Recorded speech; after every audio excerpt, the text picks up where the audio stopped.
the CREEPYPASTA story time.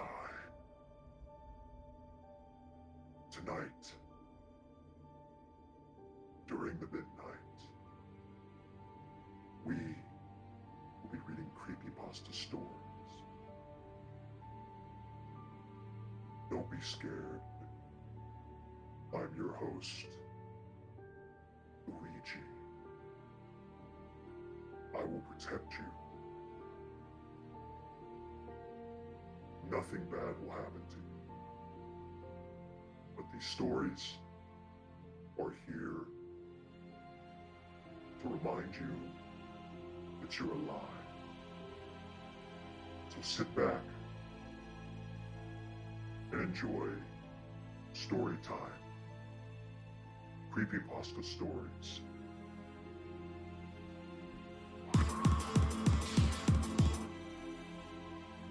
I'm your host, Luigi. Tonight, we will read 3 stories.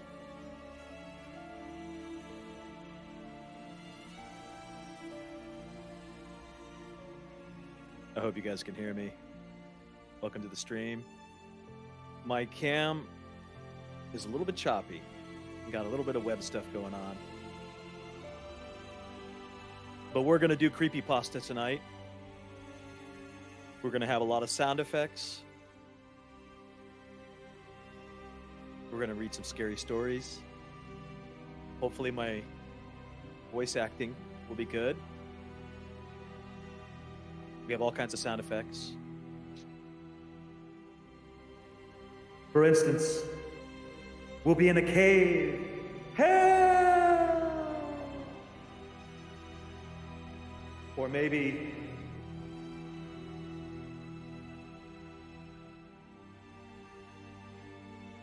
Will be the bad guy, pure evil.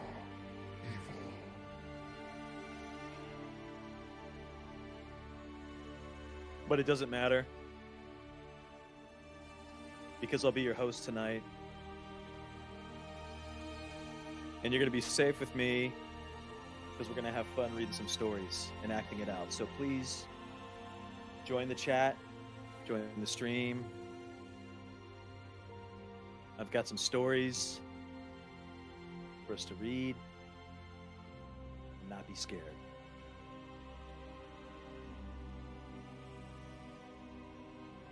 So, the first one will be featured by Okay Then, Buddy Boy, Reddit. June 2024, the Silent House Incident.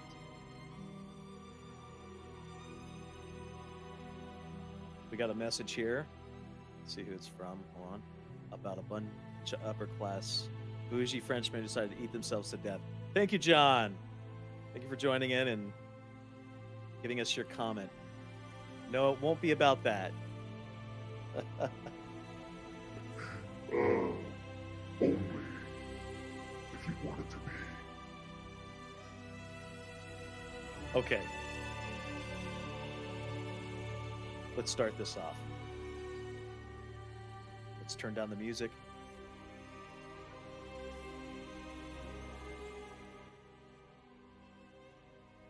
So this will be my first live reading. We got some music. We got some sound effects. So we'll start off with this poster on Reddit. Okay Then, Buddy Boy wrote the story. But yeah, before we start, let me make sure my live chat's on. Okay. Let's see. Make sure this goes up.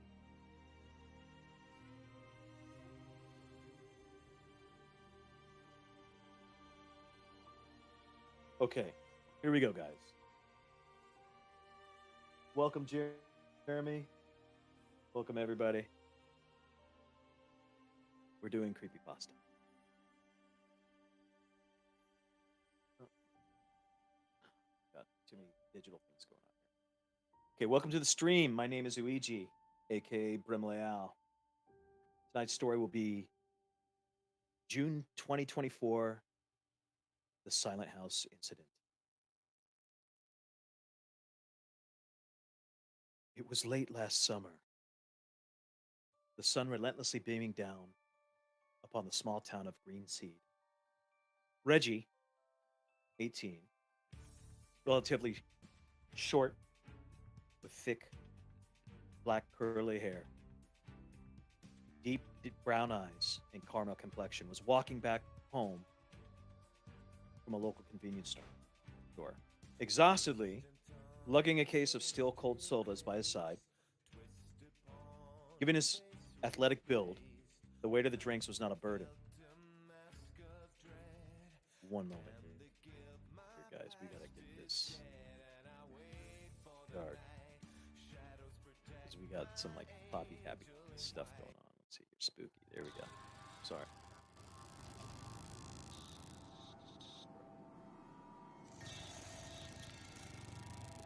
Where were we? Given his athletic build, the weight of the drinks was not a burden. But his usual blue basketball shorts and light gray tank top would prove ineffective.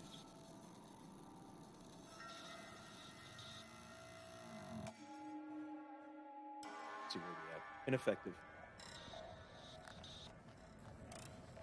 Make sure this is working.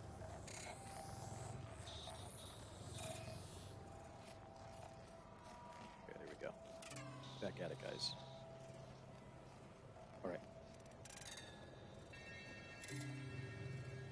But his unusual blue basketball shorts and a light gray tank top would prove ineffective at staving off the cruel August heat this particular afternoon. His best friend, Morgan, was always the one to move with purpose. And neither the devastating temperature nor the awkward size and shape of the bags of ice they were carrying would stop them now as they walked peppily alongside. Morgan was 20 and roughly Reggie's height, with light mocha skin, hazel eyes with green flecks, and short, straight, black hair with purple strips throughout. Their families were always very close, so it was natural that they were predestined to be practically siblings. Morg, I gotta level with you. I really don't know that this party tonight is going to be all that you're cutting it out to be. I mean, I only know you're there, and you know how I am with new people, he said, his speech gradually becoming quieter as he trailed off in thought. And I'll help you get acquainted with more people when we get there. Morgan added, smiling warmly at him.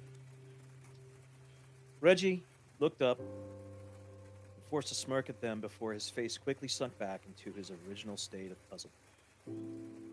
There was a violent struggle within himself, partly wanting to go out because he knew he was always pent up in his room, but also remaining cognizant of his anxiety around new experiences. Morgan looked over at Reggie, tilted their head slightly in concern, taking note of his now more closed-off body language before asking, still having doubts, are we? Reggie paused for a moment, looked sheepishly in their direction, then he nodded.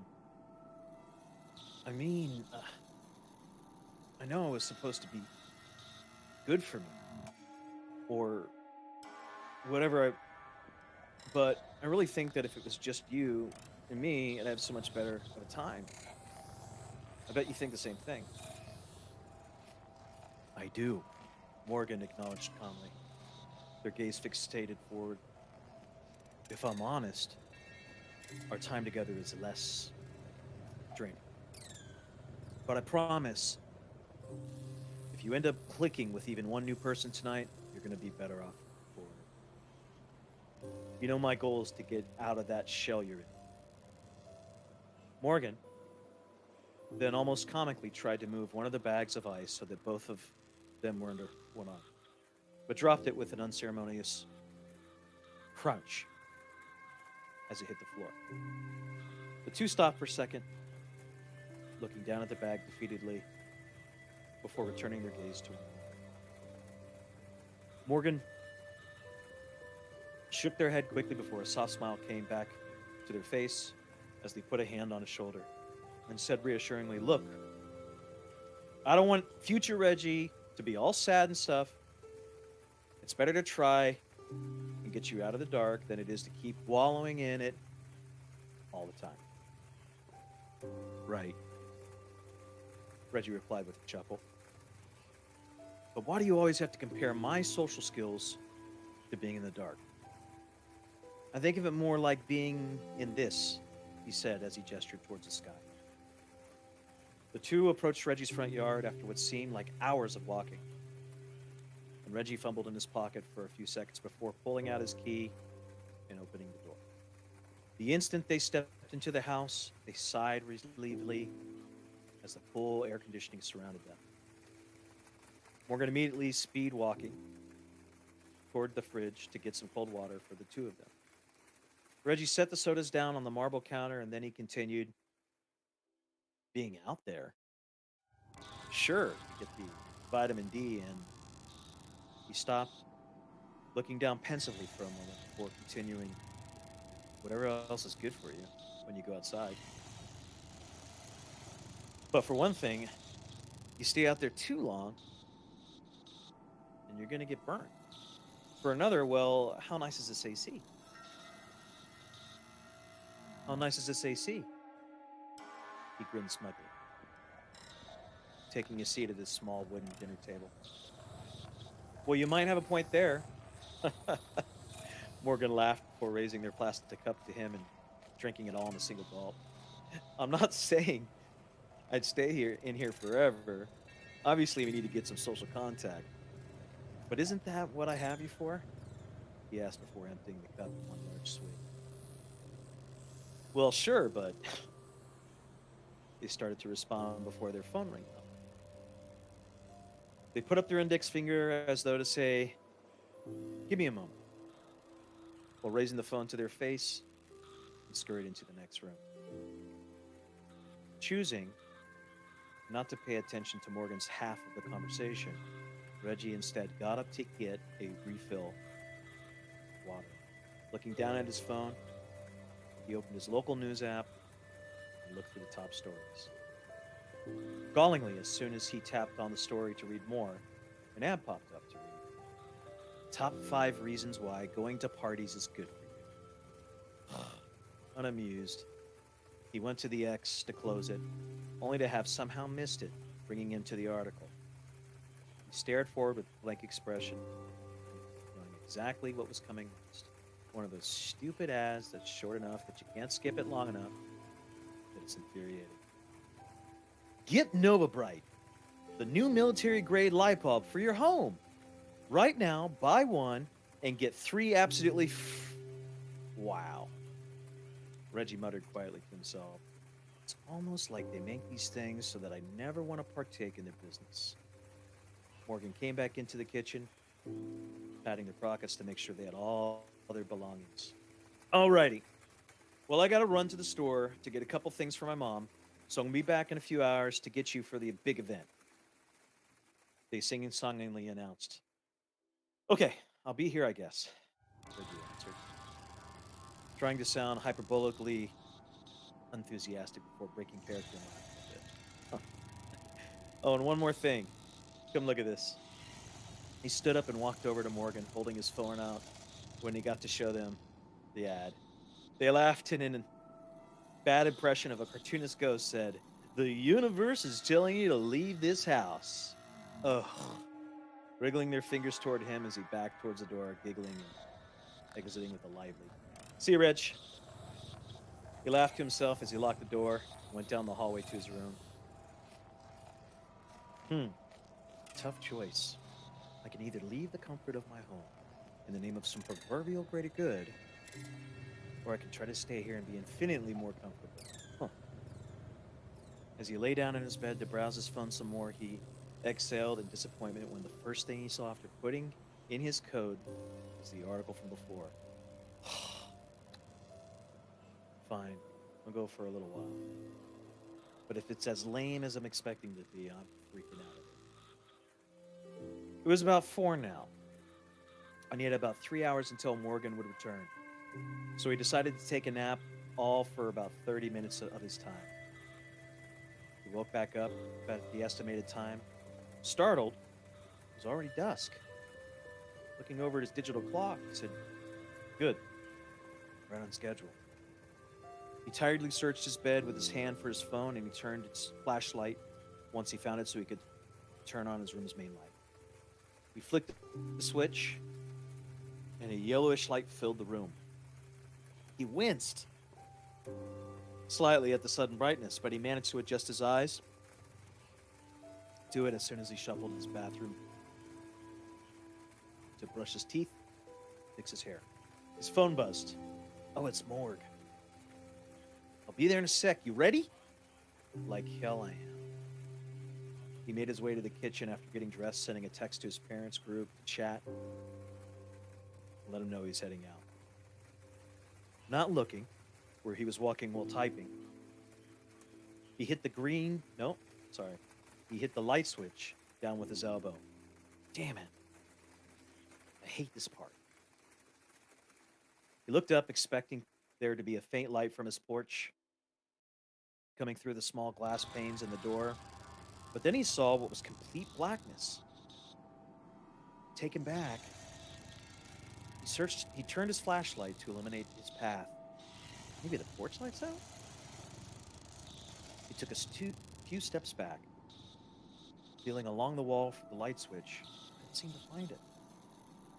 He reached into his pocket and turned on his phone's flashlight, but the darkness around him completely consumed the fickle light from his phone. Extending his arm to feel around for some more for the switch, he stumbled forward. Where he expected for there to be a wall, there wasn't. What? Put a shaking hand out and walked forward. Reggie continued to blindly walk forward, occasionally turning left or right, begging for there just to be something tangible. He was about to start spewing profanities, then a new realization hit him like a tidal wave of despair. His voice wouldn't come out. He attempted to scream at the top of his lungs. Snap, stomp, anything, just to make a sound. Nothing. Maybe this was a dream. Yeah. I'm still asleep. That's all. He tried to slap himself in the face to wake himself up, but where his hand would typically make contact, nothing. He waved his hand back and forth, and where his wet head should have been, felt nothing. He tried a last-ditch effort to wake up from a surreal lucid nightmare. He grabbed his phone, and he sent a text to his parents. "Something's wrong. Can you come home?" As he pressed the send button, Reggie would experience a new kind of hopelessness, the likes of which he had never had before. Before him, on his phone, the words, "Message failed to send to mom and dad," were all that was needed to send him to complete utter desperation. He tried to call 911. His phone prompted, "Please connect to the internet and try again." He tried to press his power button 5 times and send an SOS, which then began a phone call. "Hello? What's your emergency?" A stern male voice asked before the other end of the line. Reggie screamed what was going on into his phone, unable to hear himself saying it, but was hoping someone else would. In tears, he panically spewed all that he could muster on the phone. "Oh God, thank you. Please help. I have no idea what's going on here, but I can't see for... Hello? Yes. Hello? Can you hear me?" The man on the other end impatiently asked, "Hello?" Reggie's heart sank. He hung up the call, dropped his phone, and sat down, hugging his legs and burying his face into his knees, weeping silently. What the hell is happening to me? He reached out toward his phone, only for his anguish to deepen when it wasn't there. Frantically, he felt around the ground on his hands and knees for what seemed like forever, but to no avail. Reggie curled up in a fetal position on the side and between sobs tried to shriek with everything he had. The deafening silence around him and would become overwhelming. Nothing. Please, someone, anyone, just get me out of here. Morgan walked up to the front door of the Blanks' house like they had a million times before, excitedly knocking and peering through the door's small window. But after about a minute, they tried again. Confusingly, they pulled out their phone and checked for a last-minute ditch from Reggie. Nothing was there.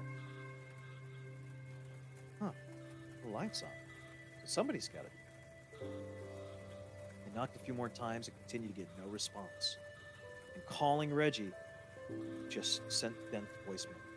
After about 20 minutes of persistence with no response, they called his parents to ask if everything was all right. After a concerning conversation about Reggie being missing with no indication as to why, his parents came home and unlocked the front door. Reg? Reggie? His parents and Morgan called out, no response. After sweeping the entire house, Morgan excused them for a moment to call the people at the party and ask if he was already there. Even with their verbal description of him, no one saw him there. They reported this to his parents, then called the police to search for him. In other news, please be on the lookout for Reggie Banks, a local teenager who went missing around 4 days ago. He was last seen at his home, but authorities are saying they have no... Morgan turned the TV off as they gloomily stared at the blank screen in silence for trying to take everything in. The FBI would have referred to this event as the Silent House incident of 2024. It would appear after 2 years of investigation, as Reggie was never found, and the case went unsolved. Okay. I give that one. Okay then, buddy. It's a good attempt. I think it could have been written a little deeper. I would have given it a new twist, so I'd say that's okay. Let's see what else we got. Let's check the stream.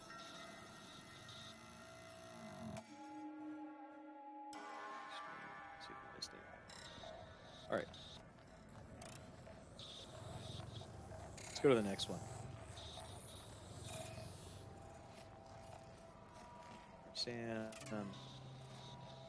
Let's see what's hot here.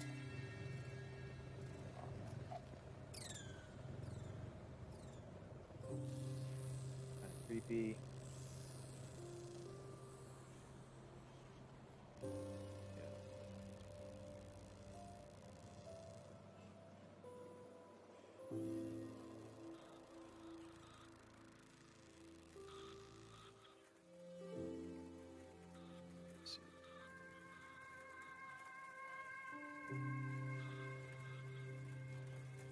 Mostly all things horror.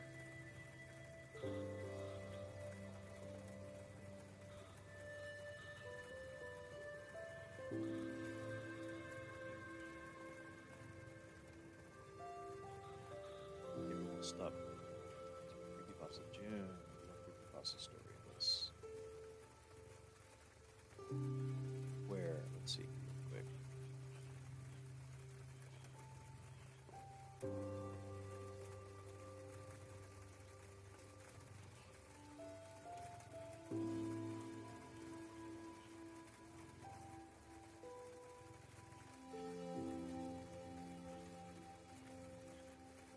Narration.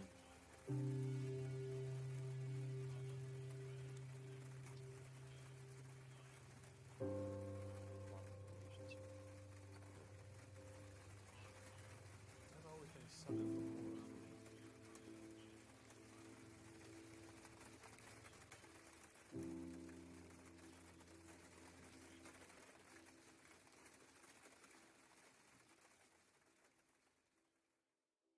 Search Putney, Georgia Pant.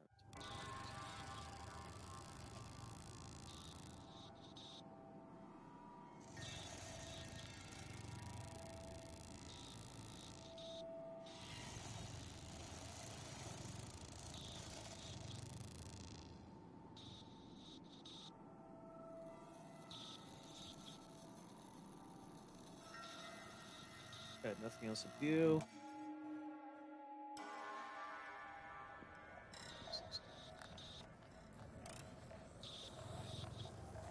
Very nice.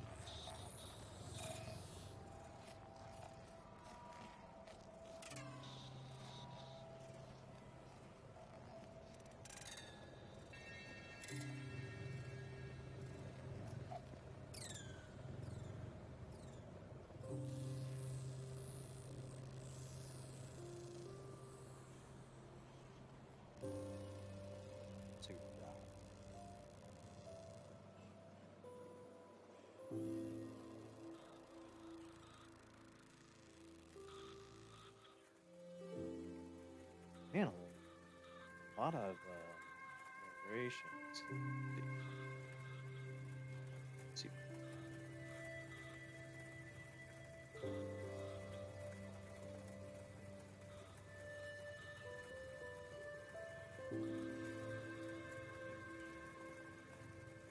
Oh, here we go. We got some good ones. Where the caterpillars die. Oh, it's a nice long. Cool. Okay. Where the caterpillars die. Welcome to the stream. Tonight we are doing a creepypasta storytelling. Blown some time. We're going to be reading the story Where the Caterpillars Die. So let's start this off. The proper title. Where the caterpillars die. I'm your host, Luigi. Reading you the story.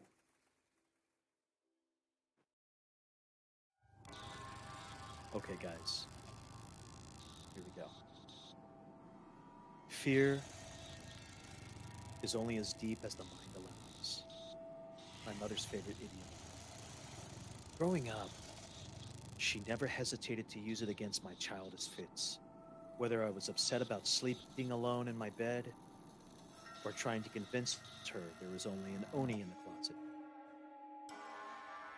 It was what she lived by, even as cancer finished eating her lungs. When the light in her eyes disappeared, I grew to loathe every syllable of that idiom, burning with a blistering hatred. I knew that I would never hear it spoken in her voice again. It became the cruel reminder of change. And yet, without it, I wouldn't have survived the horror that I'm about to share.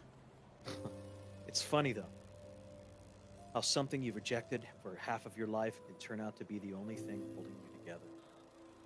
When I was 13, 3 months after my mom's passing, my father told me I would be going to Akita to stay with my uncle during Dad's marine exhibition in Hokkaido. I wanted to die.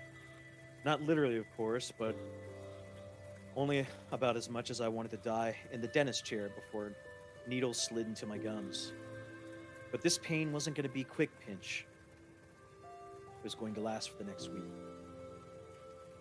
It wasn't seeing my Uncle Hori I was dreading, though. It was my cousin Soda. Dad's cell phone rang. Moshi! Moshi! Yes? Pulling in now, okay? A fair-sized two-story home with a thatched roof came into view. It was perfectly with the other picturesque homes in the secluded community straddled by deciduous forests. A slate path of stepping stones stretched to the front door where my uncle waited. A woman stood next to him, probably the new girlfriend Dad had mentioned. She was wearing a Nordic gray sweater.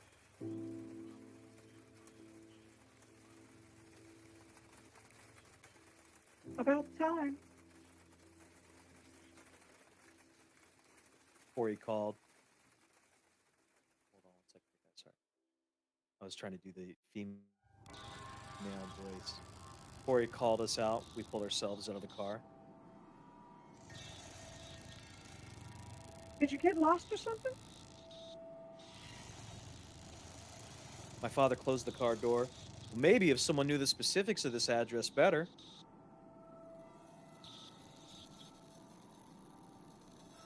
Learn to listen better. Corey jeered at my father, exaggerating in a smile. Now, where's my Yuki? Hi, Uncle Hori. I grabbed my bag from the trunk and walked over. His arms wove around me in a tight hug. He then gestured to the woman next to him. Yuki, this is Hina. Hina Atori. She nodded her head at the time and extended her hand. I smiled and shook it. Her black hair was very short and complemented of her young features. It's nice to finally meet you. She said with an ivory white smile.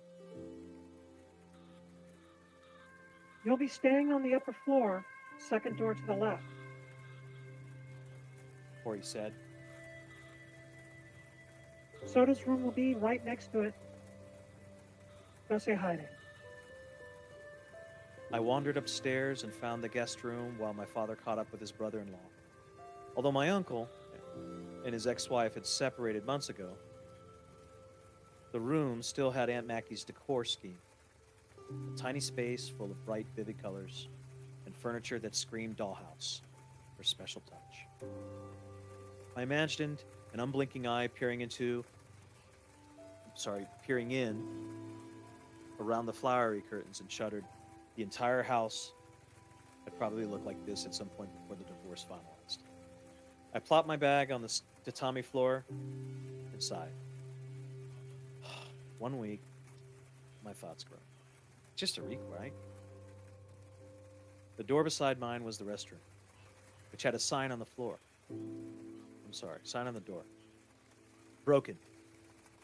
Use other downstairs, it read.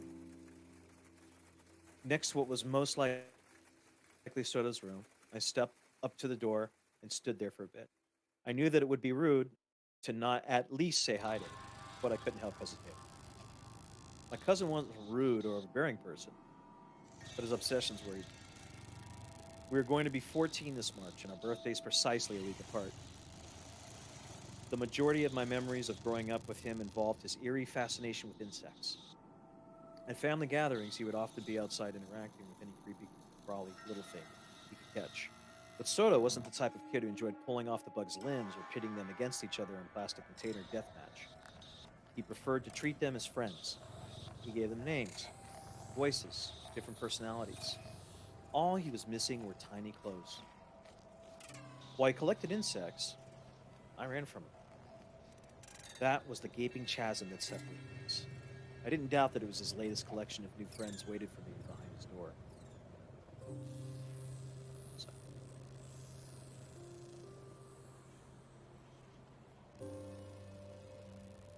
I'll pop in, say hello, and pop out, I thought.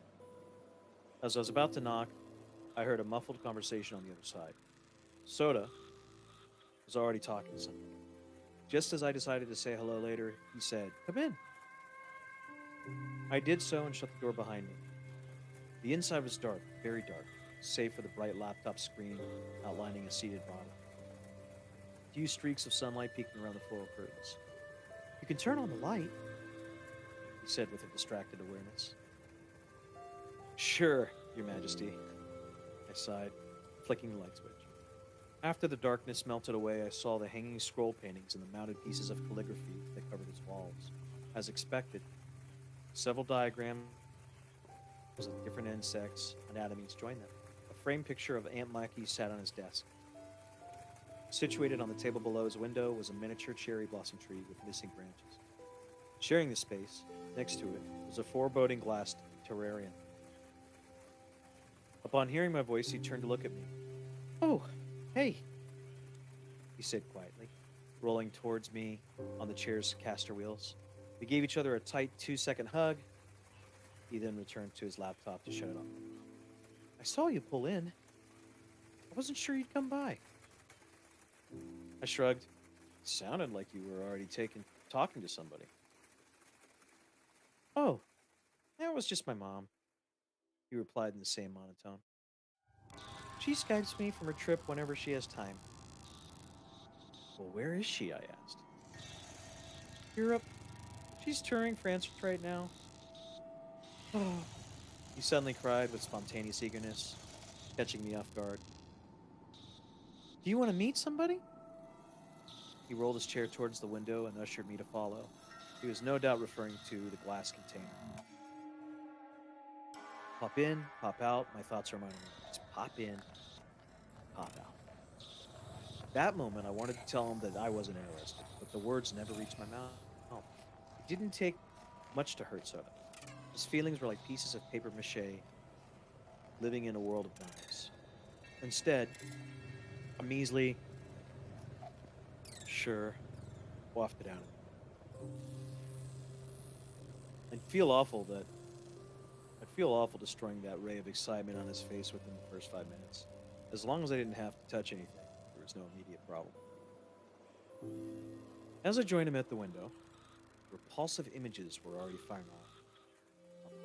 A spider outweighing my hand with his hairy limbs, a mantis with those alien claws folded in prayer to thank the evil gods for giving me wings. Horrible things like that. I looked down, peeked inside, and saw horrible enormous nothing? The missing branches of cherry blossoms were painted on the patch of the black soil. Can you see her? He asked eagerly. I finally did. Attached to one of the brittle stems was a worm-like thing, but no worm I'd ever seen before. This looked much worse. It was bloated, squishy skin. It was black and orange with a dark pointy tail. More spindles protruded from its backside like black curling tendrils.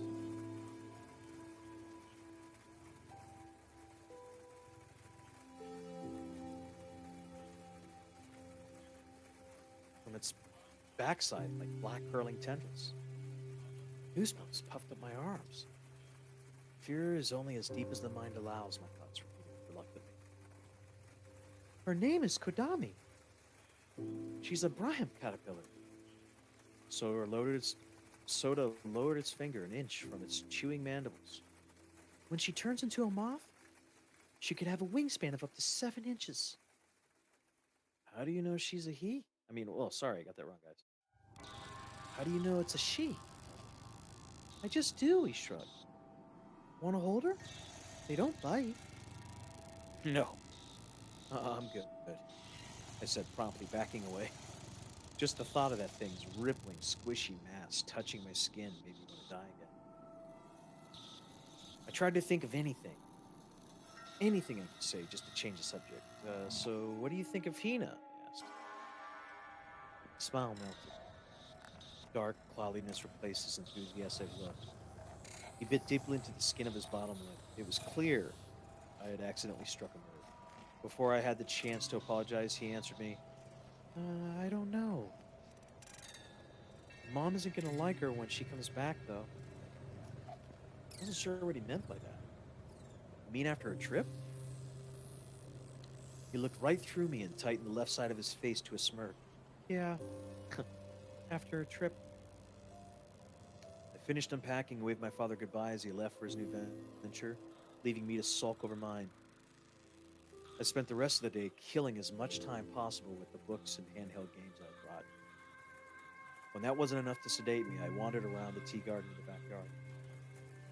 I slept well that night, and thankfully didn't wake up to an eye watching me sleep through the windows. When morning came, I went to the kitchen. Hina was there, standing over a purple kettle. Good morning, Yuki, she said, flashing that same ivory smile. Breakfast isn't ready, I'm afraid. Care for some oolong while you wait? Oh, thank you. I took a seat at the table.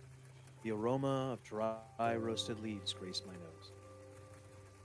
She poured some tea into a mug and placed it in front of me. Your uncle always likes hot batch, waiting for him when he wakes up. It's the only tea he ever asks for. I blew on it, slurped some up, and then gasped. Burn yourself? She asked. I looked at my dark reflection in the brew. The complex woody flavor mixed nicely with the subtle creamy nuttiness. It wasn't perfect, but it was close. For a moment I felt happy, and the next moment I felt sad. No, sorry, it's just my mom used to make her tea similarly. It was her special touch.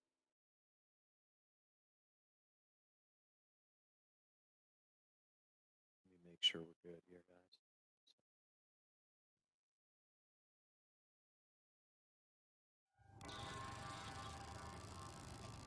Oh, I just noticed.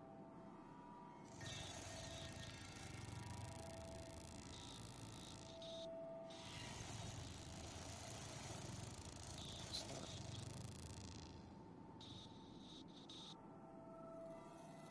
Okay, that's what it is.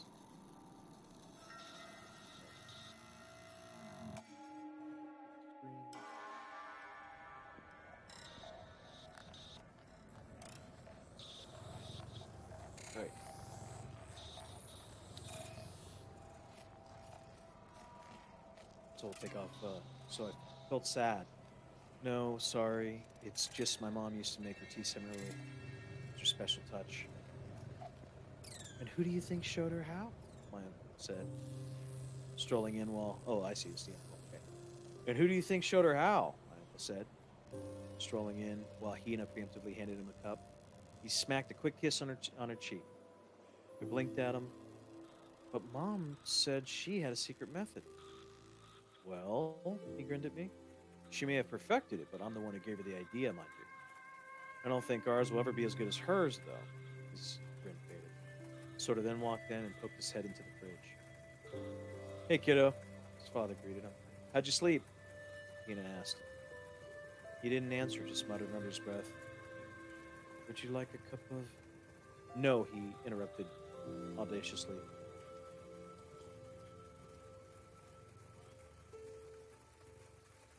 Soda, Corey said, uncharacteristically stern. His son gave him a passing glance and returned to the stairs, leaving an invisible heaviness behind. Sorry about that, he told me. Pressing and massaging his left temple, I took another sip of tea. Later that same day, Soda wanted to show me one of his nature trails near the house. If anything, I figured it'd help us get the day to pass a little faster. Corey's only condition was for us to be back before sunset, or else we'd go to sleep hungry. Luckily, the day still had plenty of its golden hours left. Just in case, he made us take the tactical flashlight that he kept in his garage. We followed the neighborhood gently on a sloping... Okay, we followed the neighborhood's gently sloping hill, which quickly led us to the park.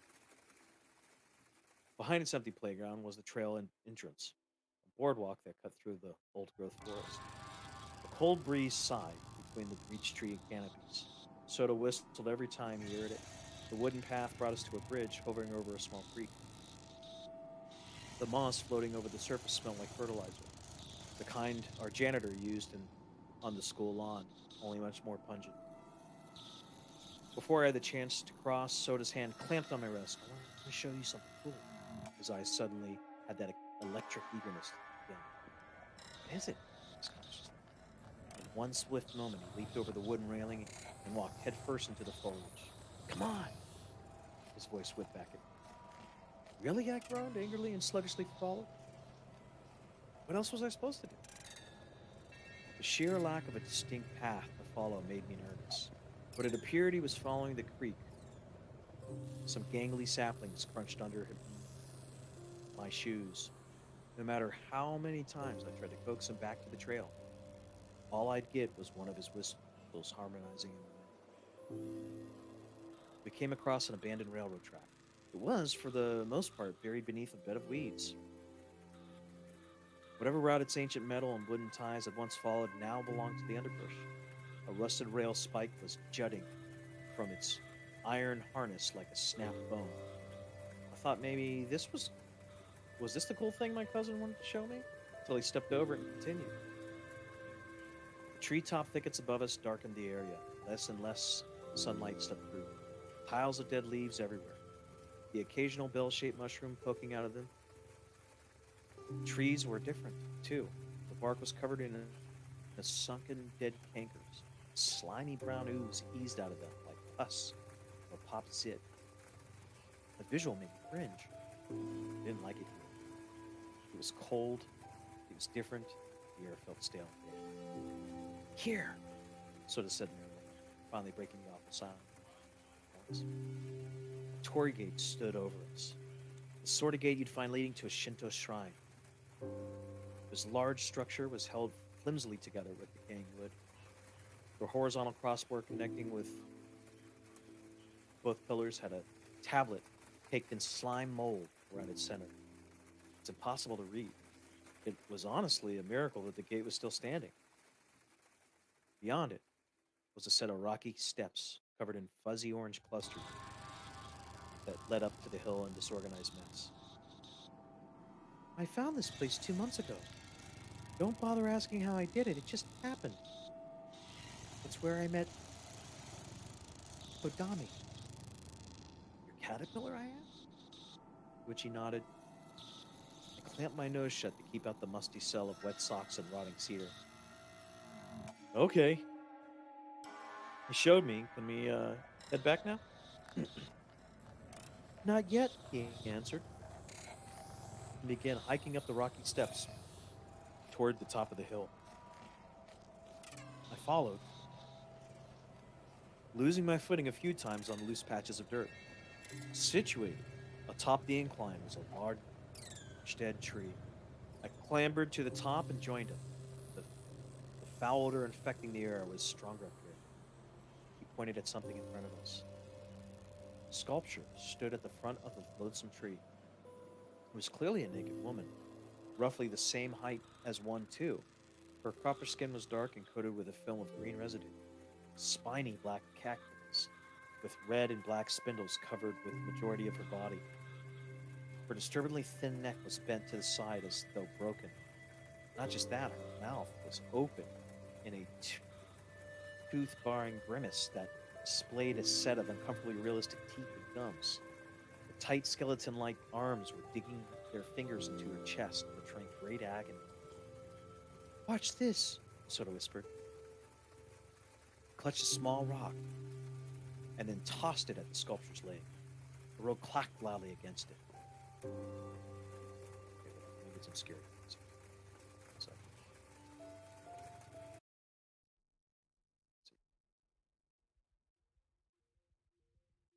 get scared.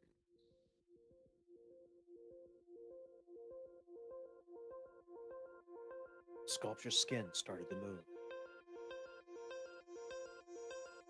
wriggling, squirming, with life. This is not good. Let's get the right. I know, right? I gotta get the right music. This is too. We'll get lo-fi. Lo-fi's good. Not happy lo-fi though. We want sad.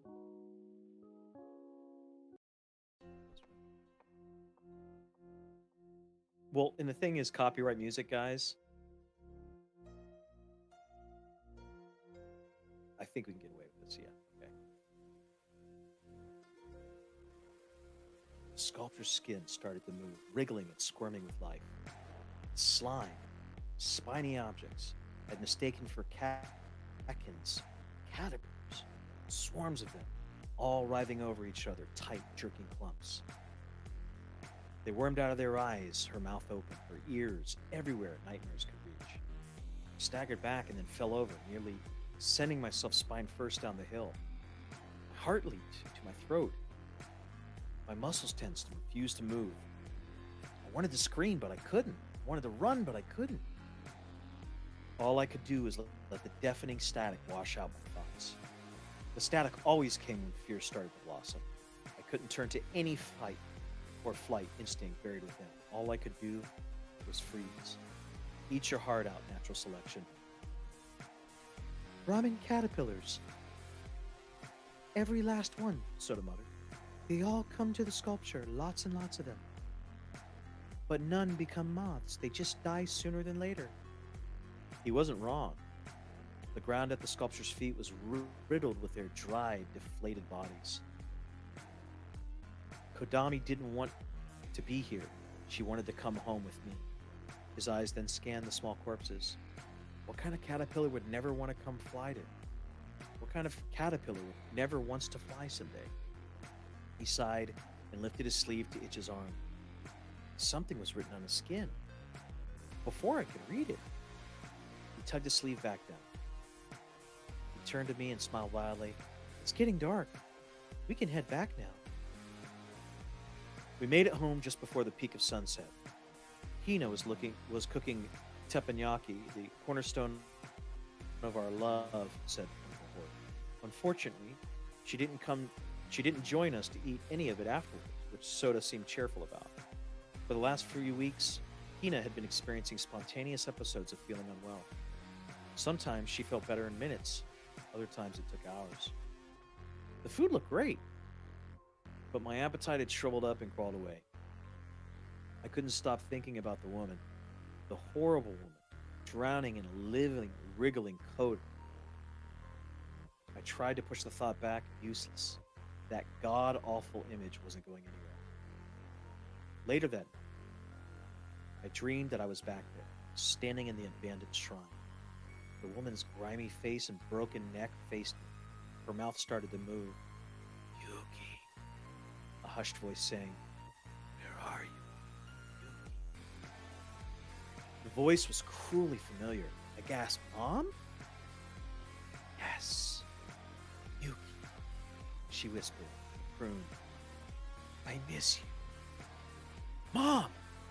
I screamed and ran to her. The ground squelched and clung to my soles like thick, muddy pools. The face staring at me was no longer the pain-infused face of the woman. It was Mom. Her neck wasn't broken and she was smiling. "I want to move, Yuki, but my legs won't bend," she said softly to me. "Will you help me? Will you help me move again?" I wrapped my arms around her cold metal skin. "Yes. Please come home. Please come back to me," I screamed, unable to wipe the cascading tears. Her mouth elongated. A flurry of brahmin caterpillars slithered out. They engulfed her, swallowing her body up in a twitching silhouette. "Will you help me, Yuki?" Let me see if I can do this. Will you help me, Yuki? "I'll do anything," I wept. "Just come back."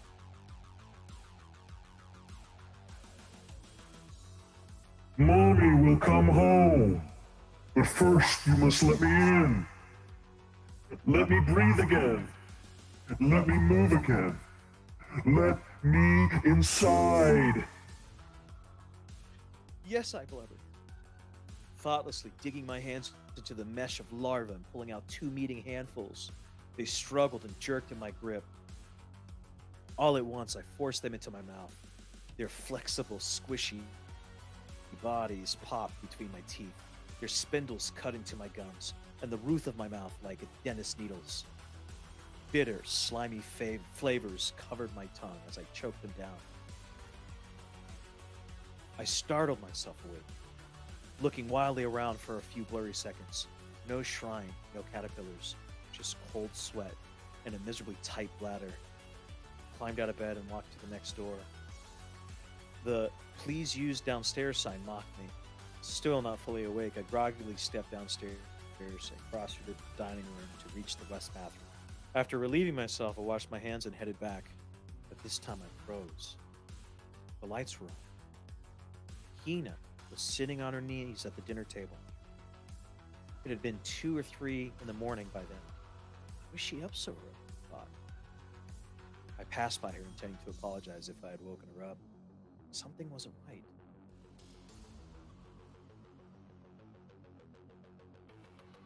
Something wasn't right. She was doubled over at the short table, blowing out deep, concentrated breaths. The blue sleeves of her djembe hung loosely from her wrists. Her neck was bent, and her shoulders were hunched and locked stiff. A black pool of sumi ink had been spilled out on the table with a pungent, sickly sweet odor. She was dipping her fingers into it and sloppily writing on her left arm, repeating the same characters again. They were Japanese kanji characters, by the way, guys. See here. The characters mean offering. I leaned toward her. "Is everything all right?" She abruptly twisted toward me. Her sleepless eyes were bloodshot and rapidly rolling around in their sockets, utterly independent of each other.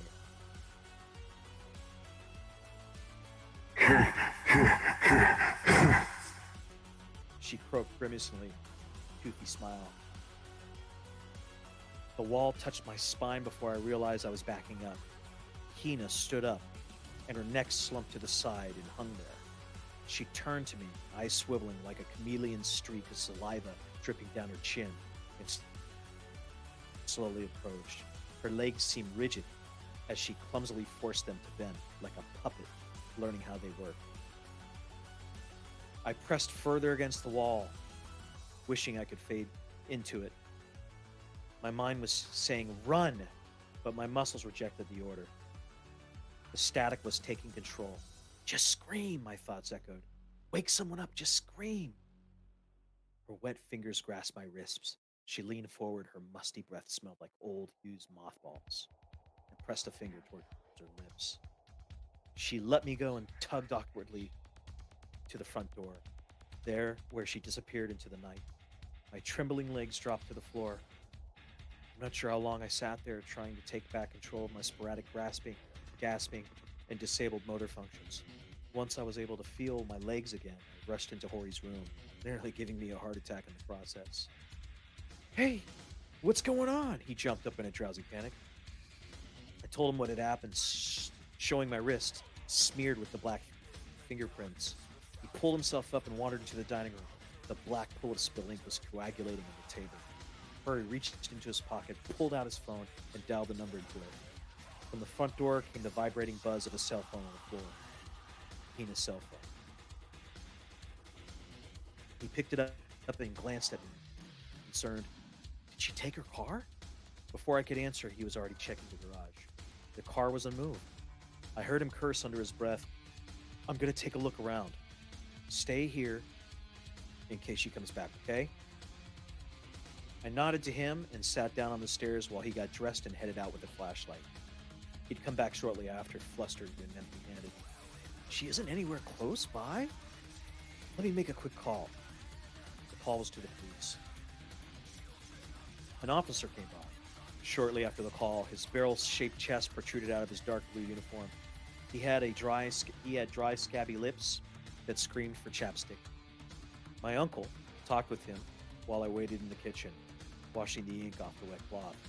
I idly wondered if I should wake Soda, but decided not to.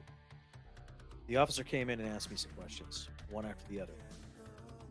How do you feel about your uncle's girlfriend? Has she ever acted differently around you? Has she ever told you about any secret? I answered him as best as I could. He smacked his chapped lips together and finalized his notes about Hina's physical description and the djembe she was wearing. Given the circumstances, we weren't able to conduct the search for an adult who just doesn't want to wish to be home. I can hold on to the information you've given me for the time being. If you haven't heard anything for at least 24 hours, or have any reason to fear for her safety, we can provide more assistance. Please keep us informed. He bowed and returned to his park region. We watched him drive off. Uncle Hori looked at me. Get some sleep, dude. I'm sure she'll turn up. I nodded to him and went to bed, where I lay for hours staring at the ceiling. As exhausted as I was, my mind had no intention of resting. I called my father, who answered groggily, and I told him what had happened and how scared I was. He promised to cut his Hatakido exhibition short, and he said to me the day after tomorrow, be home. 24 hours never fell farther. I was scared, not quite sure what to do with myself. Why had Hina written on her arm? What was wrong with her eyes? What happened in this house? The next morning, the cold breeze from the day before had brought an overcast gray sky. Hori was making an oolong tea alone again in the kitchen. He didn't say too much. His look of exhausted defeat said enough. Sleep must have been scarce for him. Soda was in the backyard, seated in the garden. His elbow was lifted and pointed outward as though striking an invisible person. He was giggling and talking out loud, a jaunty ear-to-ear radiating from his face. I thought he was talking to himself at first, before spying the glass terrarium in his lap and the caterpillar's four spindles crawling across his arm. I can't believe it, he snickered quietly. I just can't believe it. Badami. We didn't hear from Hina that day. Nothing but silence through the morning, noon, and evening. All we could do was wait while the pale clouds wafted over us. Despite this, Soda's upbeat attitude never left him. He was joking, smiling, and perkier than usual. I had never seen his spirits higher. It wasn't right, and it also didn't seem real. He was hiding something. And for both Hori and Hina's sake, I had to find out what it was before tomorrow. Around sundown, Hori left for another drive around the neighborhood. Another attempt to find her. It was now or never. Just as I thought I was about to tap on Soda's door, I heard him talking on the other side. I pressed my ear to the frame and listened intensively. I don't understand, he said softly. It's okay now. Your trip can't be over. The straight's weight lowered his voice. Another caller replied, too quiet and distorted to make out clearly, but I was almost certain I heard the word complicated. There was a bang on the table. I don't care, he cried. I did this for you. Why can't you do this for me? You need to be here. Dad needs you. Here. More distorted words. More complicated. His voice rose to a volley of incoherent screams. There was another loud thump and muffled sobbing. No more talking. The discussion must have been over. I creaked open the door, slid inside, and gently closed it. The room was dark. The laptop's white void screen once again blinded. Curled up on bed, there was a light. Curled up on the bed where the light couldn't reach, and was vaguely outlined by a body. A desk chair lay on the floor, probably thrown there. Was that your mother? I asked quietly. No answer. I scooped up the desk chair and planted myself next. Whenever I was upset, my mom would tell me to cheer it before my face got stuck that way. The dark lump that was my cousin didn't move. He stifled sniffling sounded in the sheets. Come on, just talk to me, okay? You did everything right, he spoke faintly. Everything. Right. Everything the woman said to do. And it still isn't working. She said it would, so why isn't it? I rolled the caster wheels closer, reminding myself of one of those psychiatrists you see on TV. What woman? The woman in my dreams, he said, rolling over to face me. His eyes were wide and drenched with tears. Blotches of light reflected off his wet pupils. She came because I brought Kadami here. That's how you let her in, through the caterpillars. She said Hina would leave Mom. She said Hina would leave and Mom would come back. She's real, Yuki. I've seen her. I didn't like the seriousness in his voice. The look in his eyes was both real and terrifying. Sure, there was living in your own world where the bugs had voices and their own personalities, but this was different. This was the real world, where real people went missing. It was just a dream you had, probably from that creepy place. I had one too. Listen, if you know what happened to Hina or where she is, you gotta tell me.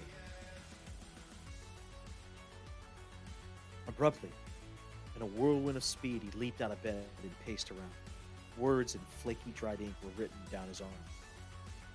Hina Tori. In Japanese, that means curse.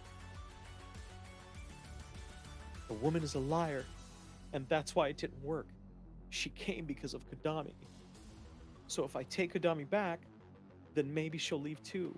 He dashed to the glass case and scooped it up in his arms. I can fix this. He bolted to the door. I grabbed his shoulder and tried to yank him back. Wait, you need to be calm. Something struck me in the head. It took me a moment to realize it was his elbow.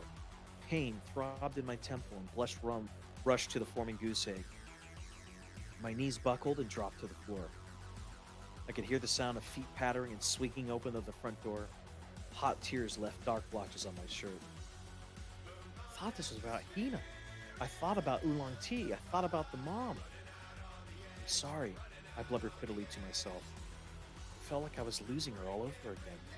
The stupid idiom bounced around my aching skull. I wanted to tell you to shut up. Was I even crying? Soda said he'd come back, but what if he doesn't? I blinked my eyes, both marinating in tears. What if he doesn't? Here I was, crying my eyes out, while he was going to that awful place all alone. No! I couldn't let something like that happen to him. Couldn't let Hori lose him, too. I reached into my pocket and called Hori's cell phone. It rang emptily and delivered me to the voicemail. A few more attempts and the same result. Of course. Why not? I thought sorely. I texted him a message filled with misspellings and panic. He'd read it eventually, and it would probably give him a little heart attack, but it was all I could think to do, before any more regretful thoughts could sprout up. I grabbed a tactical flashlight from the garage and rushed through the front door. I raced down the sloping street to beat down the sundown clock. I'd find Soda and bring him back.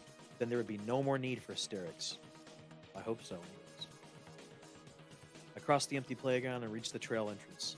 As much as I tried to fight them back, poisonous thoughts were still breaking through the monsoon, wriggling caterpillars all over her skin.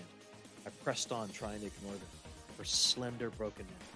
The damp, mossy smell hit me when I reached the bridge. The grimacing open mouth, those real-looking teeth. Both my hands gripped the wooden railing. Let me in, Yuki. Let me in. Oh, shut up already. I mumbled to the ugly thoughts and hopped over. If not for the creek, I'd have completely lost my sense of direction. Everything looked the same, especially with so little sunlight breaking through the canopies. It was only going to get darker.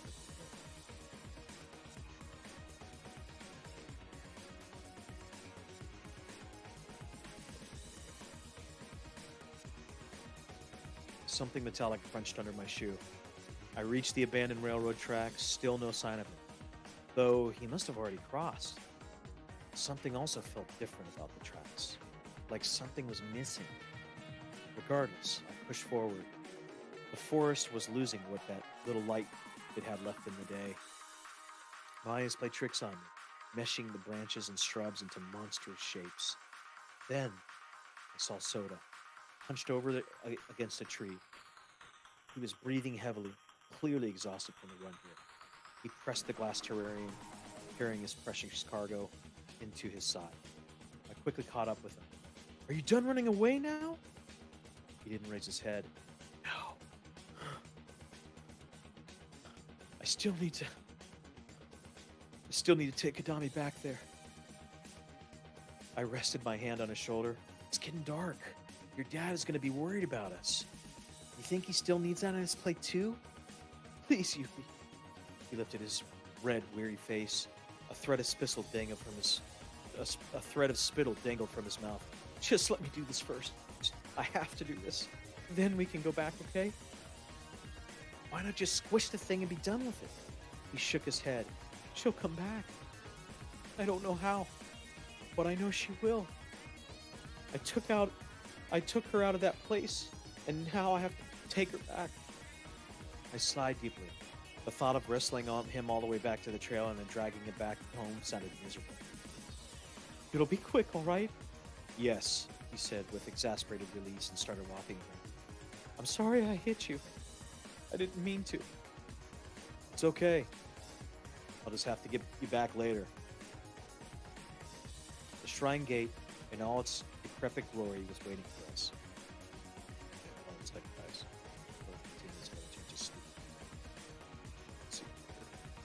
Let's go. Are we in lo-fi? All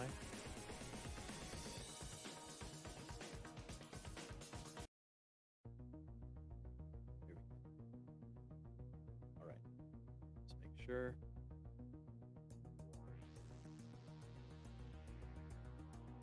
All right, good. Okay, let's continue. The shrine gate, in all its decrepit glory, was waiting for us. That pungent, rotting smell was back, floating through the air. It had gotten worse somehow. The earthy, wet sock smell had intensified to an outhouse full of molten meat. I'm gonna wait here. You go do it. Come back. I don't want to see that thing again, I said, clamping on my nose shut. Before he took another step, we heard a sound, the crackling of dead leaves being repeatedly crunched, footsteps coming closer. A set of fingers, I can't speak English. A set of fingers curled themselves over one of the gate's supporting pillars and pulled a trudging body forward. It was Hina, slogging towards us with unbalanced steps, her bare feet caked with grime. The seams on her dirt-stained jinbei split to the point that it was virtually falling off of her. Her head swayed limply on her shoulders. Stretched across her face was that ugly, twisted smile, those eyes. They were still twisting freely in their sockets. Things were moving all over her, clusters of spindly caterpillars scrambling endlessly across her body. Before I even realized it, the crippling fear had already squeezed between my joints, my heart rattled, and my ribcage, trying to burst its way to freedom. Excuse me.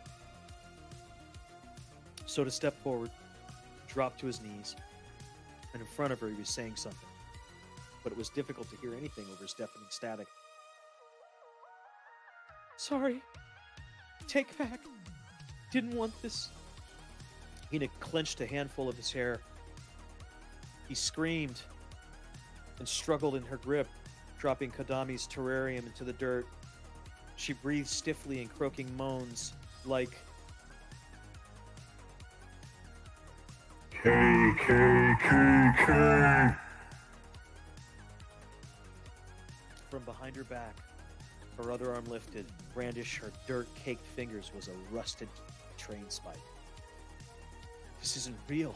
This is just a dream.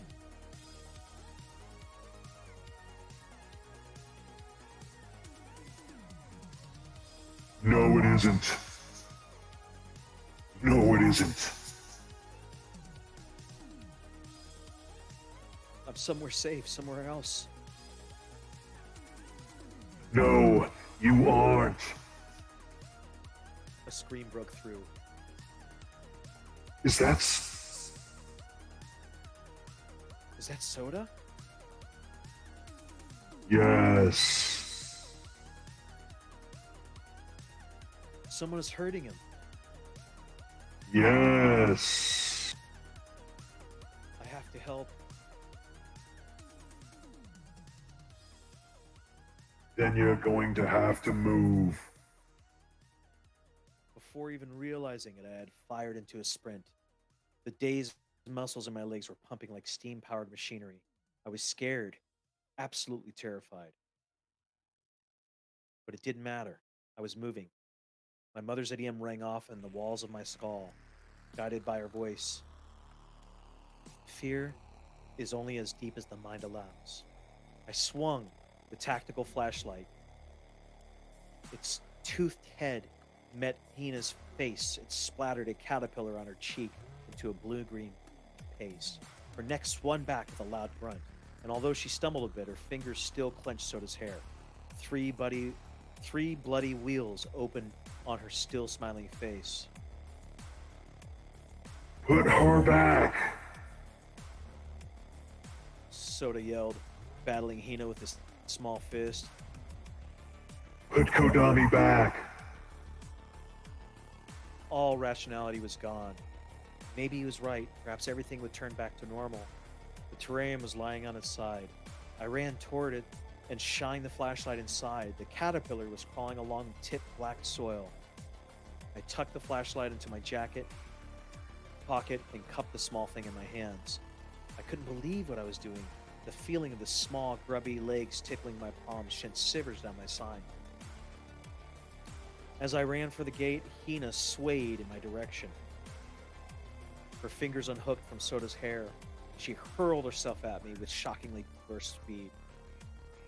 I started up the slope, doing whatever in my power to ignore the harsh, throaty sounds behind me and tickling sensation between my palms. A hand locked around my ankle. I tumbled forward into the dirt. When I looked back, Hina's eyes were no longer rolling. They were dead set on me. Her arm rose, displaying the rust-coated spike. Oh, wow. I screamed, trying to kick free my leg at her, but my awkward position on the slope made it difficult. She struck with the spike. I forced my body to roll to the side. My ankle, with her hand still clamped around it, popped. Sparks flew as the train spike struck one of the stone steps. A tight, searing pain resonated from my ankle up to my leg.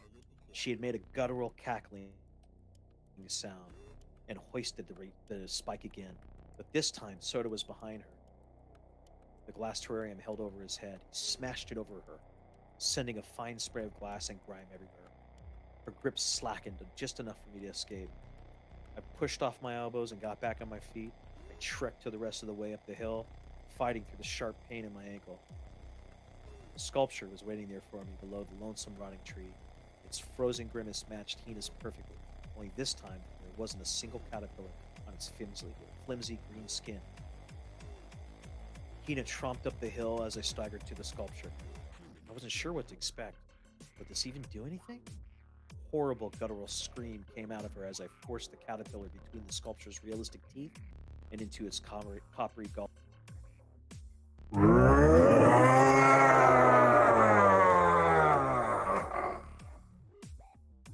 The train spike slipped from Hina's hands. She took a few weak steps and fell limply to the ground like a filthy ragdoll. The numerous caterpillars she was wearing all toppled off of her and curled into unmoving ovals. I collapsed. My swelling ankle couldn't handle it. Soda helped me back up, supporting me with my arm and over his shoulder. I'm sorry. He was weeping uncontrollably. I'm still not sure if it was apologize. Oh, I'm saying this in his voice, sorry. I'm sorry, he was weeping uncontrollably. Still not sure if he was apologizing to Hina or me. We left her behind with the sculpture and the caterpillars, who worshipped it no more. Just as we staggered out of the trail's entryway, we saw Hori in the parking area, speaking to the same barrel-chested officers before, most likely because of my message. He quickly spied us and dashed from the officer to meet us halfway. He pulled us into a tight embrace. What happened? Is everything okay? I'm sorry I didn't answer your calls. The officer followed shortly after. My cousin and I looked at each other with the same addled uncertainty. The aftermath, everything had left our minds haggard and broken. Even I wasn't sure what exactly the truth of what happened was. We found her in the forest, Soda said, quietly, to the man with chapped lips, a tear trailing down his... sorry, I did this all wrong. We found her in the forest, Soda said quietly, to the man with the chapped lips, a tear trailing down his cheek. I know where she is. I can take you there. An ambulance and a few other officers arrived at the scene. Both Sota and his father accompanied them back into the woods while I stayed with one of the EMTs to have my ankle treated. They gave me some ice and wrapped it with an elastic brace. After some time, everyone returned. Hori was wearing a face I'd never seen before, a dazed, foggy stare, like a ghost trying to remember how to feel. They asked him to remove us from the scene and return to home for the night. They'd be in touch. The drive home was long and quiet. We pulled into the driveway, walked into the house, and quietly went into our beds. No one said a word. I wanted to say something, anything, but absolutely nothing could clear that troubled air. None of us were going to find sleep that night. I kept the closet light on, provided some comfort from the shadows that were continually morphing into an upraised arm, waiting to pierce my heart with its rusted spike. When the sun rose again, I started packing my things. Now and then, I'd eye the window expecting to see my father's car pull up at any moment. I heard someone crying downstairs. The kitchen was empty, but the crying came from the connecting hallway. Hori was standing there facing the wall, his face buried in his forearm. I could tell he was doing the best to stifle the sounds, but failing miserably. There had to be something I could do, but what? An idea struck. I hobbled up to the purple kettle. When he came into the kitchen, a cup of oolong tea was waiting for him at the table. He looked at me puzzled at first, but then he gave me a subtle smile. I watched as he picked the drink up, blew on the steaming liquid, and sipped it. He suddenly winced. It was probably the poor taste. Sorry, I'm sort of a lousy tea maker. I shook my head. No, he said, waving his fingers at me. It just caught me off guard how familiar the taste was. It's perfect. Excuse me. My dad eventually pulled into the driveway. Unfortunately, I wasn't able to give Soda a proper goodbye, through his locked bedroom door. It was later released that Hina Tori was found dead at the scene. But according to the pathology reports, her time of death was the night she disappeared, the same night she walked out of the front door. The next time I saw Soda was at the memorial service. Sorry, let me read this correctly. The next time I saw Sota was at the memorial service held for Hina. For the most part, he disregarded me, every so often granting me a passive glance. It wasn't until the end that he pulled me aside and started talking. Everything was gone, he said in a rattled, trembling voice. There was no gate, no sculpture, only Hina and the weapon. Where did everything go, Yuki? Was it because of the adults I brought? Is it the women somewhere else now? Looking for someone else to let her out of that sculpture? I didn't have any answers for her. How could I? We both felt crazy.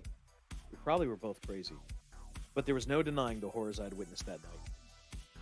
They were real, sickeningly real. Something tried to stop us from returning to that sculpture. The nightmares, oh, here we go, sorry about that, guys. The nightmares that followed were constant, almost every night. That place haunted me.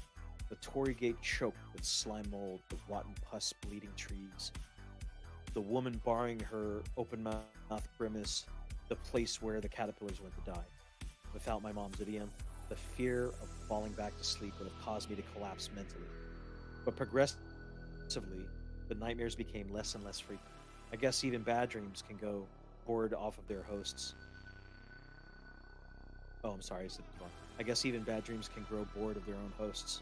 Even now, when one manages to claw its way back and wakes me in a cold sweat, I always pull back. It became increasingly difficult for me to keep in contact with Sota. He seldom returned to my messages. Oh, sorry, I read this wrong. He seldom returned my messages.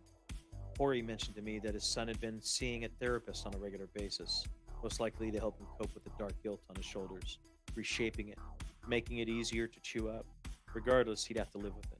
The ungodly force that he had conjured and used to rip Hori's new love away.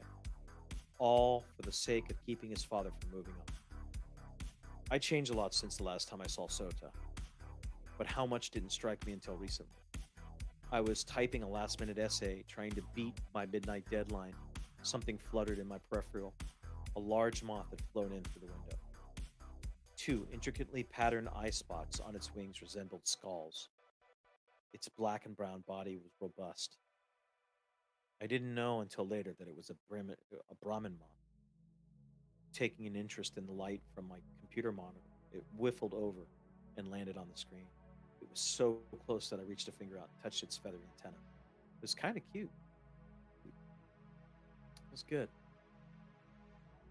All right, guys. We'll do one more. And then we'll call it. Brenda Graham is watching me. Hey, what's up, Brenda? We're going to do one more creepypasta. I've got all kinds of sound effects. I'm still getting familiar with everything. So, but we got a lot of good ones there.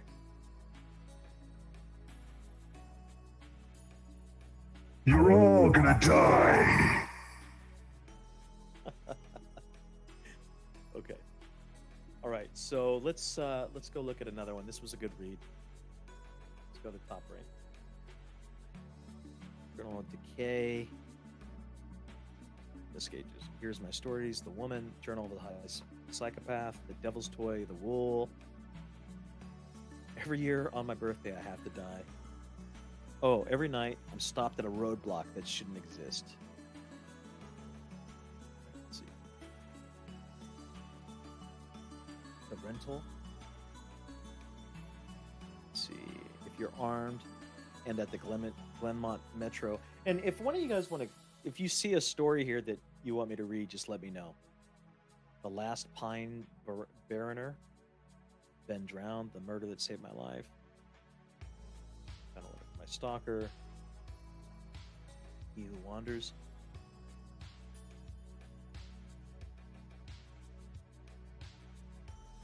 Don't want to go in. Sorted by average rating, default. I want the highest.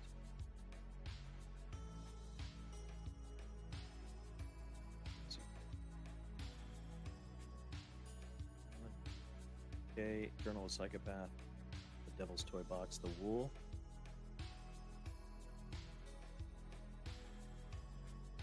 What is this one? The Wool. Let me just do a quick, make sure it's good.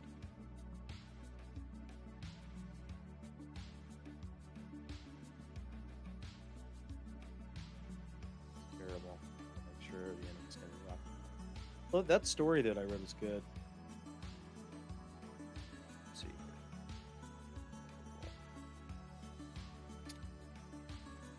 7. The rental. I always like this, the rental. Cape Cod. Let's look at the rental. Beings and entities, ghosts and spirits. Oh, I see. These are all done by tag. Unexplained. Airbnb, beings, Christopher Max, entities. Deals, pasta, ghost stories, 371, rules, spirit. Let's see. Famous creepypasta.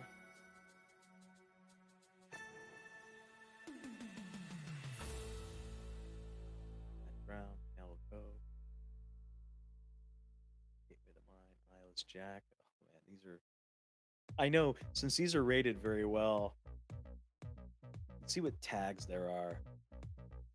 Let's see, let's just do a random story.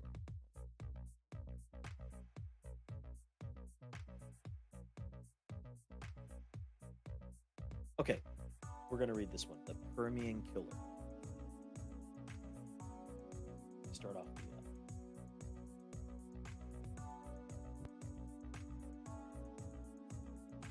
The Permian Killer.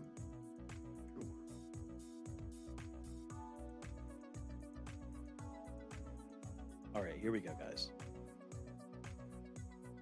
All right, it's not a long one.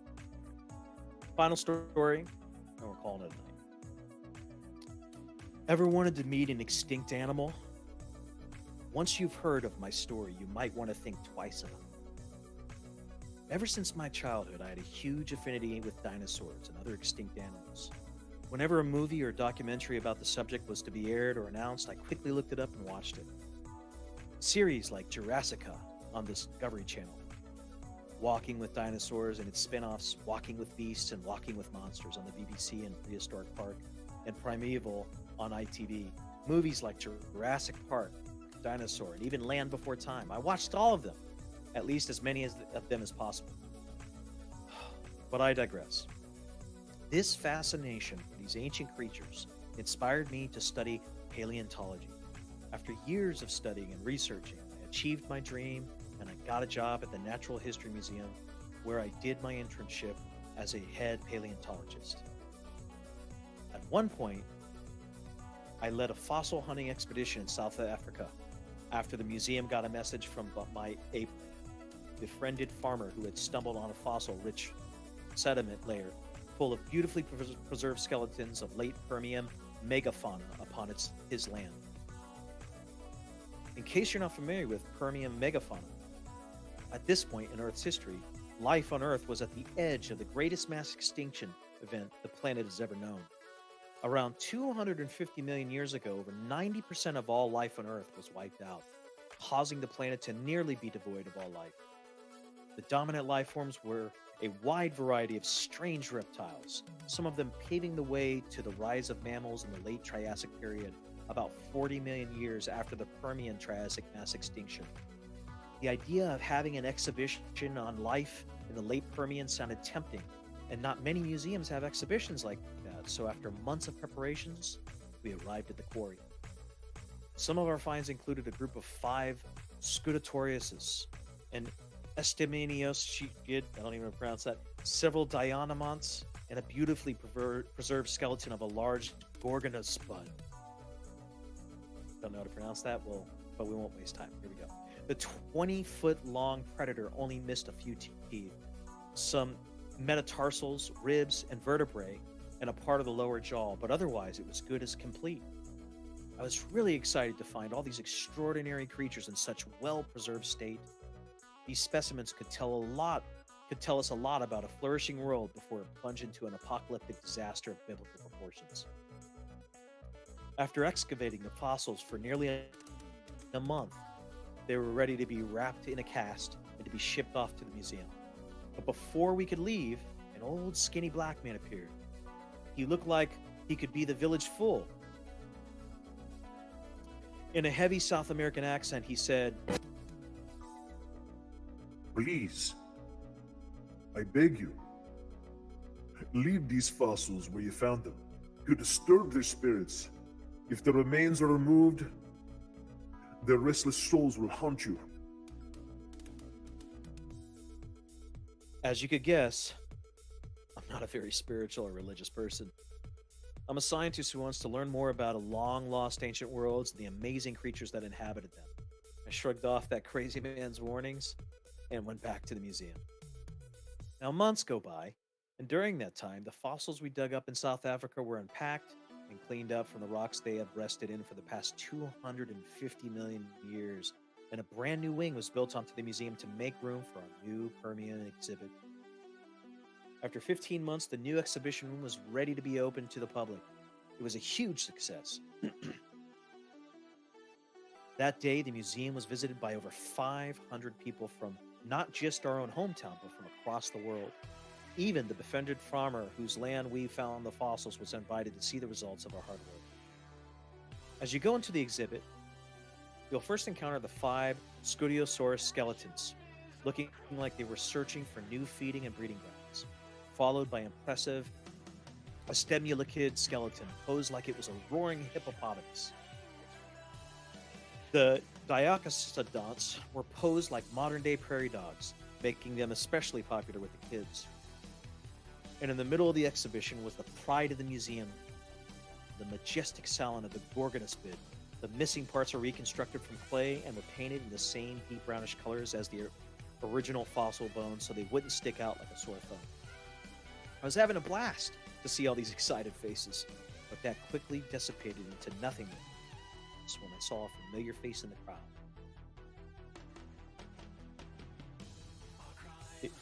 It was the old man who approached me back in South Africa when we were about to leave home, only he looked older, angrier, and more upset. I told you to leave the fossils where you found them. The old man said to me in an upset tone. You're putting yourself and everybody here into great risk. Before I could walk towards the old man, he set his hands on one of the Diacodont skeletons and tore it off the stand, scaring off some of the kids and making them cry. He runs off a severely damaged skeleton when I started to chase him. Come back with that fossil! It's fragile! Please, give that back! I yelled, hoping someone could help me stop the thief. My pleading cries were heard by Matt, an old friend of mine who also worked at the museum. But as the museum guard, and also the museum guard, Matt manages to cut off the old man's path and stops him before he could reach the museum's exit. I managed to take back the severely damaged skeleton, while Matt handcuffs the old man. You're making a huge mistake. Please return the fossils to the grave before it's too late. The old man pleaded with thick tears on his face when the police carried him off from the museum. I went back to the exhibition room to apologize to the crowd for the events that just transpired. All right, kids. Oh.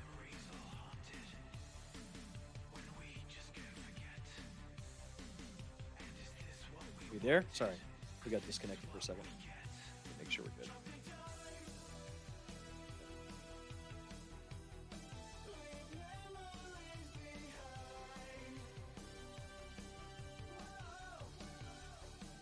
All right, here we go. I went back to the exhibition room to apologize to the crowd for the events that just transpired. Hold on. I brought the scared kids' parents to the museum's gift shop, where the kids could take home one of the miniature toy versions of our new Permian beast for free. What should have been a day of celebrations became a day of frights and disappointments. The Diacodont skeleton was severely damaged. It took weeks to be repaired, unpresentable again. Despite what had happened, the new exhibition remains a success for years to come, and in that time we didn't hear of anything crazy from the old man who had so rudely interrupted our opening day. One evening, however, some of my fellow coworkers and I worked until late to study some of the fossils that didn't make it to the exhibition because they consisted of just a handful of bones, or too embedded to the rock that it wasn't safe enough to remove it without damaging the fossil. I was examining the Pataheristic fossil. I said that wrong, so I apologize. a strange sailback amphibian from the same time as the animals in our new exhibition when I heard the pitter-patter of tiny feet. At first, I thought we had rats, so I inspected. Armed with nothing more than a flashlight, I searched the halls for the little furry critters. When I arrived at the Permian's exhibition hall, I started to notice something odd. I found some strange bloody footprints. At first, I thought the rats had injured themselves while trying to intrude the place, so I followed the prints. Yeah, so I followed the prints expecting to find some injured rats. As I followed the footprints, I noticed that they were also left behind claw marks. These couldn't be left behind by a rat. These are more like a monitor lizard's claw marks. I kept following the claw marks until I found a large hole in the wall, which looked like it was gnawed at by some rodent, rat, or gopher. I started to get confused.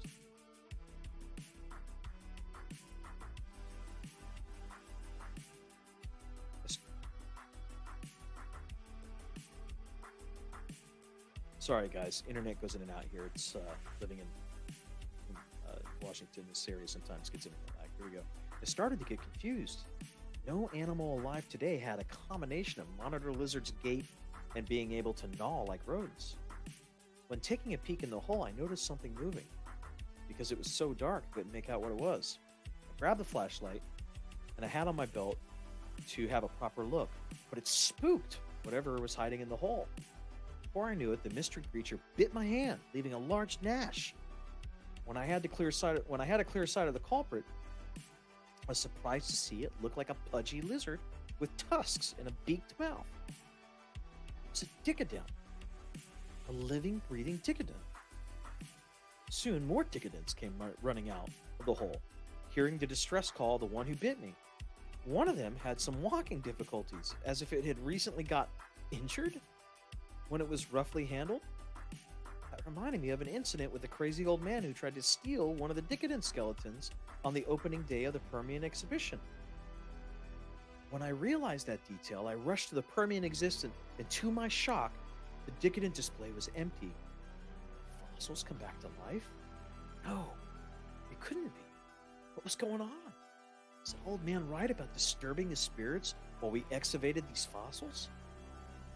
That was when I heard a loud window crash and walls being torn apart. When I turned around, I noticed something else missing. The herd of Scodiosauruses were also missing. They too mysteriously turned back to life. I was both spooked and fascinated when I saw the lumbering, armored behemoths graze on the fern garden just outside the museum. This was my chance to study the feeding habits of a creature which had been extinct for over 250 million years. Fortunately, the Scodiosauruses were very docile creatures. One of them even approached me out of sheer curiosity and rubbed its head on my very gently across mine like a cat who wanted some attention. But as I was about to pet the curious Scodisaurus, I heard a loud scream and a vicious roar, which even spooked the Scodiosauruses, which I managed to dodge while they were stampeding out of sheer fright.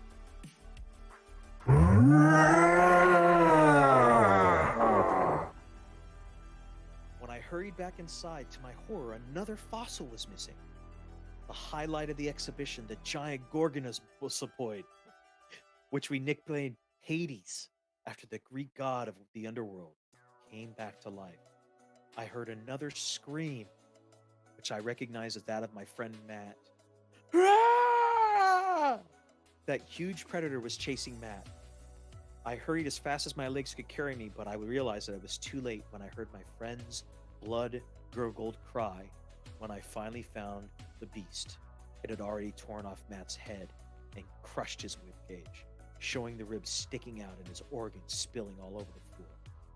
Hades stood about 5 feet at the shoulder and was 20 feet long. His skin was covered in both scales and short fur. His blood-covered saber teeth were over 10 inches long. The ancient beast soon realized that Matt's dismembered remains weren't enough to satisfy his monstrous appetite and quickly turned his gaze to me. As soon as Hades started to run towards me, I ran as fast as I could in an attempt to outrun the giant mammal-like reptile. While running, I came across a small stool which I managed to lift up, and as soon as Hades came close, I managed to hit the beast in the face with the small stool. Even though it wasn't enough to knock out the beast, it was enough to distract it long enough for me to have a head start and find a new hiding spot so I could think of a way to take care of the Gorgonzopoid. I think this is misspelled. Before I knew it, Hades had found me again.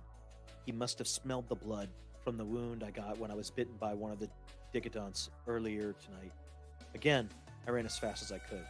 Being chased by Hades was like being chased by a grizzly bear that had the agility and stamina of a Siberian tiger. No matter how much I like prehistoric animals, I refuse to end up as a midnight snack for the apex predator of the late Permian age. When I finally reached the museum's exit, I tripped over my own shoelace, fell, and badly hurt my arms.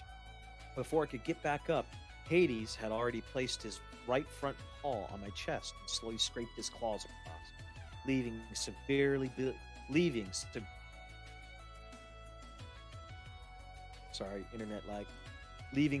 bleeding and painful scratch marks. The beast then proceeded to play with me like a cat does to a mouse before delivering the fatal blow.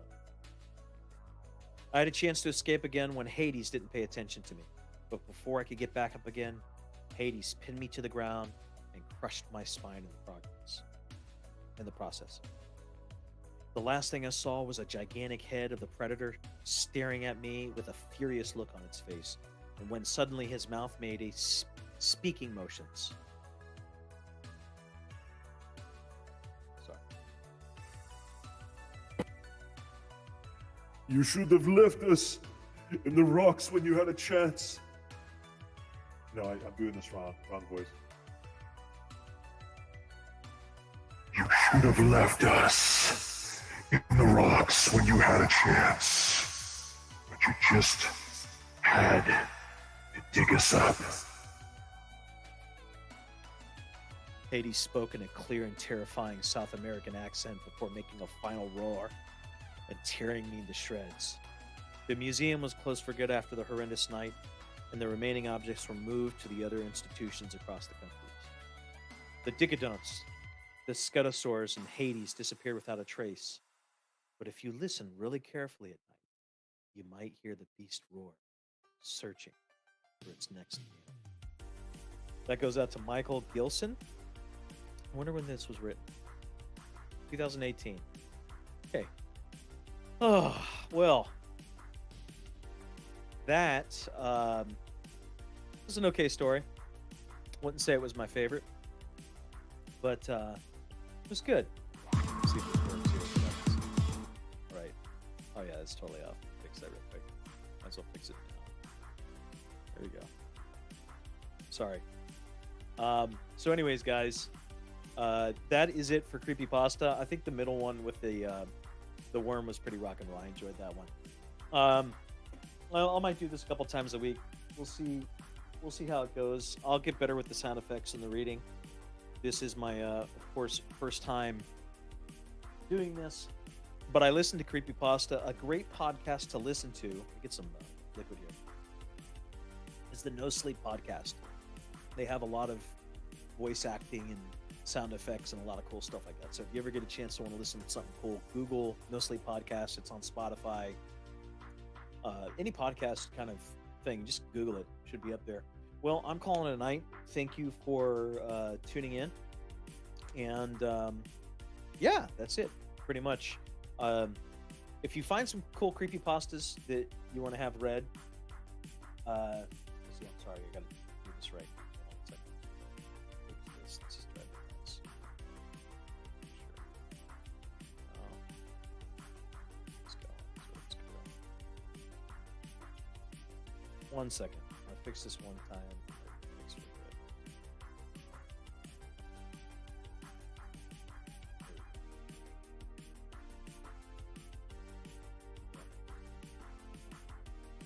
Okay.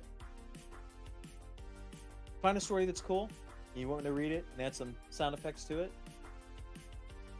I'll be glad to do that for you. But I don't know. We'll see how this goes. And mainly did this for my nephew.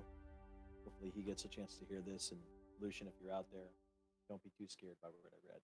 Okay, I'm out. Everybody have a great night. Thank you for tuning in, and I will talk to you later.